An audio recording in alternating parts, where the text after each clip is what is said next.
ಭಾರತದ ಜಲ ಯುದ್ಧಕ್ಕೆ ಪಾಕ್ ವಿಲ ಒದ್ದಾಡ್ತಾ ಇದೆ. ಸಿಂಧು ಜಲ ಒಪ್ಪಂದ ಮರು ಜಾರಿಗೆ ಆಗ್ರಹ ಹೆಚ್ಚಾಗ್ತಾ ಇರೋದು. ಮಧ್ಯಸ್ಥಿಕೆ ಕೋರಿ ಅಮೆರಿಕ ಮೊರೆ ಹೋಗ್ತಾ ಇದೆ ಪಾಕಿಸ್ತಾನ. ನೀರಿಗೆ ಹಾಹಾಕಾರ ಸೃಷ್ಟಿಯಾಗ್ಬಿಟ್ಟಿದೆ.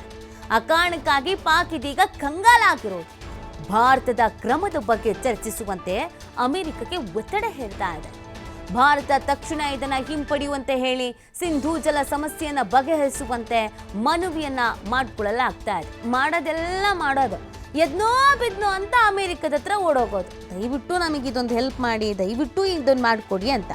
ಇದೆಲ್ಲ ಆದ್ಮೇಲೆ ಮತ್ತೆ ಅಲ್ಲಿ ಕುತ್ಕೊಂಡು ಪುಂಗೋದು, ಇಲ್ಲ ನಾವೇನು ಕೇಳಲೇ ಇಲ್ಲ, ಅವರೇ ಎಲ್ಲ ಮಾಡಿದ್ರು, ಹೆದರ್ಕೊಬಿಟ್ರು ಅಂತ. ನಾಚಿಕೆಗೇಡು ಮಾನ ಮರ್ಯಾದೆ ಬಿಟ್ಟಿರುವಂಥ ದೇಶ ಇದು. ಇರೋದ್ರಲ್ಲೇ ಅತ್ಯಂತ ವರ್ಸ್ಟ್ ದೇಶ ಅಂತಂದ್ರೆ ಇದೇನೆ ನೋಡಿ. ಯುದ್ಧ ಮಾಡೋದಕ್ಕಾಗಲ್ಲ, ಕದನ ವಿರಾಮವನ್ನು ಮಾಡಿಸಿ ಅಂತ ಹೋಗಿ ಟ್ರಂಪ್ ಕಾಲು ಹಿಡಿದ್ರು. ಅದಾದಮೇಲೆ ಇಲ್ಲ ಭಾರತದವ್ರು ಹೆದರ್ಕೊಂಡ್ರು, ಅದಕ್ಕೇನೆ ಅವರೇ ಯುದ್ಧ ನಿಲ್ಲಿಸಿ ಅಂತ ಕೇಳ್ಕೊಂಡ್ರು ಅಂತ ದೇಶದ ಜನತೆಯನ್ನು ಉದ್ದೇಶಿಸಿ ಅಲ್ಲಿ ಕುತ್ಕೊಂಡು ಭಾಷಣ ಮಾಡಿದ್ರು. ಈಗ ನೀರಿಲ್ಲದೆ ಒದ್ದಾಡ್ತಾ ಇದ್ದಾರೆ. ಯಾವಾಗ ಭಾರತ ಮತ್ತು ಪಾಕಿಸ್ತಾನದ ನಡುವೆ ಶುರುವಾಯಿತೋ ನೋಡಿ ಈ ಕಾಳಗ, ಮೊದಲು ತೆಗೆದುಕೊಂಡ ನಿರ್ಧಾರವೇ ಸಿಂಧೂ ನದಿ ಒಪ್ಪಂದವನ್ನು ಅಮಾನತು ಮಾಡ್ತೀವಿ ಅಂತ ಕಠಿಣವಾದ ನಿರ್ಧಾರ ತೆಗೆದುಕೊಂಡಿದ್ದು. ಪಾಕಿಸ್ತಾನಕ್ಕೆ ಇದು ಎಷ್ಟು ಮಟ್ಟಿಗೆ ಹೊಡೆತ ಬಿದ್ದಿದೆ ಅಂತ ಅಂದರೆ, ಆರ್ಥಿಕವಾಗಿಯೂ ಹೊಡೆತ ಬಿದ್ದಿದೆ. ಕುಡಿಯೋದಕ್ಕೂ ನೀರಿಲ್ಲದ ಪರಿಸ್ಥಿತಿ ನಿರ್ಮಾಣ ಆಗಿದೆ. ಯಾಕಂದರೆ ಪಾಕಿಸ್ತಾನದ 80% ಆರ್ಥಿಕ ಇನ್ಕಮ್ನ ಅವ್ರು ಏನು ನಂಬ್ಕೊಂಡಿದ್ದಾರೋ ಅದು ಕೃಷಿನೇ. ಈಗ ನೀರೇ ಇಲ್ಲ, ಕುಡಿಯೋಕ್ಕೂ ನೀರಿಲ್ಲ, ಆ ಥರದೊಂದು ಪರಿಸ್ಥಿತಿ ಇದೆ.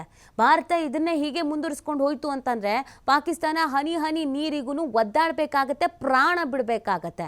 ಅದಕ್ಕೆ ಮತ್ತೆ ಇದೀಗ ಅಮೆರಿಕದ ಮೊರೆ ಹೋಗಿರೋದು. ಈ ಸಿಂಧೂ ಜಲ ಒಪ್ಪಂದ ಮರು ಜಾರಿ ಆಗಬೇಕು ಅಂತ ಆಗ್ರಹಿಸ್ತಾ ಇದ್ದೀವಿ ಅಂತ. ಇವರು ಆಗ್ರಹಿಸಿದ ತಕ್ಷಣ ಇಲ್ಲಿ ಏನೂ ಆಗಲ್ಲ, ಮಧ್ಯಸ್ಥಿಕೆ ವಹಿಸಿ ಅಂತ ಅಮೆರಿಕನ್ ಕೇಳ್ಕೊಳ್ತಾ ಇದ್ದಾರೆ. ಭಾರತದ ವಿರುದ್ಧ ನರಿಬುದ್ಧಿ ಮಾಡೋದಕ್ಕಿಂತ ಮುಂಚಿತವಾಗಿ ಇದನ್ನು ಅರ್ಥ ಮಾಡ್ಕೊಳ್ಬೇಕಾಗಿತ್ತು.